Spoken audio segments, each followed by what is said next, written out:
A deadly poisonous spider suddenly burrowed into the girl's mouth. In the next instant, her body underwent a terrifying mutation, turning her into the spider's puppet. The source of this catastrophe was a boy who recklessly disturbed a spider's nest. His actions completely enraged the nest's owner. Thousands of venomous spiders poured forth like a black tide. A sinister blue spider instantly darted into the boy's mouth, while the rest of the spider horde launched indiscriminate attacks on everyone present. To survive, the boy sprinted frantically through the dark forest. The deadly tide of spiders pursued relentlessly behind him. He crashed to the ground, scrambled to his feet, and fled again. Luckily, he spotted an abandoned car and scrambled inside. The spiders immediately surrounded the vehicle, climbing up the windows. The boy frantically slammed all the windows shut, but he overlooked a hole in the roof through which spiders poured inside. He had no choice but to abandon the car and flee once more. Though he tried distracting the spiders with debris, the blue spider refused to let him go. Desperate, the boy hid in a dilapidated old house, seeking a moment's respite. Yet the spider squeezed through the narrow door crack and lunged straight at him. It leapt into the air, aiming directly for the boy's face. At that critical moment, a discarded Iron Man helmet suddenly crashed down, perfectly shielding his head and face. Seizing the chance, the boy grabbed the spider and smashed it to pieces with a hammer. But this was far from over. When he looked out the window, he saw with despair that thousands upon thousands of spiders had already surrounded the old house. The man was taking a nap in the pool. Unbeknownst to him, the attendant had opened the pool's drain valve. Water slowly drained away through the outlet. When the man finally woke up, more than half the pool water had already drained away. He quickly swam toward the edge, but this pool had no ladder. William had no choice but to try climbing out barehanded. After struggling for a long time, his fingers were cut raw. He fetched an air mattress, but still couldn't reach the edge. With no one around, his only hope was to retrieve his phone for help. He tied his glasses to a rope, attempting to hook the phone with them. After several failed tries, the man panicked. Despite screaming for help at the top of his lungs, the empty surroundings offered no response. Suddenly, the phone began to vibrate, slowly shifting with each tremor. It teetered on the edge of falling. His beloved dog, standing nearby, lost its balance and got caught on the pool edge. Seeing his dog about to be strangled by the leash, the man had no choice but to rescue it. He used the kayak to brace against the dog's legs and successfully saved it, but the phone immediately fell. Fortunately, it was charging and got caught on the wall by the charging cable. The man rushed forward to grab the phone, but found he couldn't reach it. He jumped up with all his might. The phone plunged into the water, now completely ruined. As the water level steadily dropped, to slow the drainage, he stuffed a towel into the drain, but an accident occurred. Finally, this film is called Películas 6 meter. The man ordered his girlfriend to hold her hand over the flame to test her loyalty.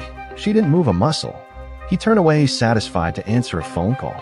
When he looked back, the flames had already consumed her entire arm. Instead of panicking, he smiled. This proved the robot he bought could indeed carry out any command unconditionally.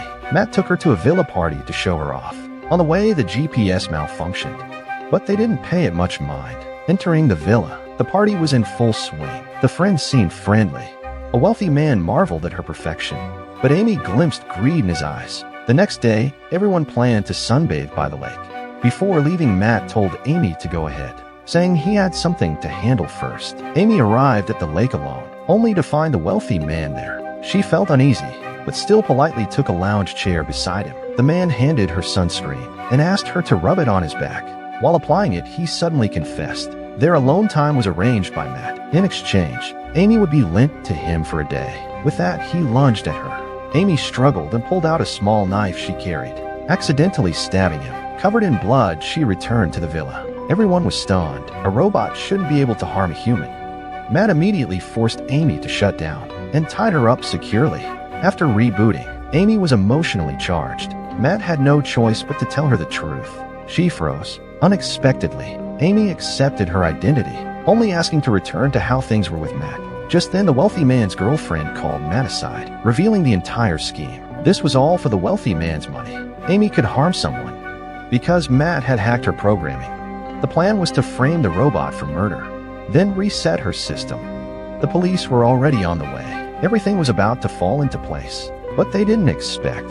Amy had heard everything from a distance. She used a fallen chair to saw through her restraints, retrieved her knife and freed herself, escaping into the dense forest. Amy pushed her intelligence parameter to 100%.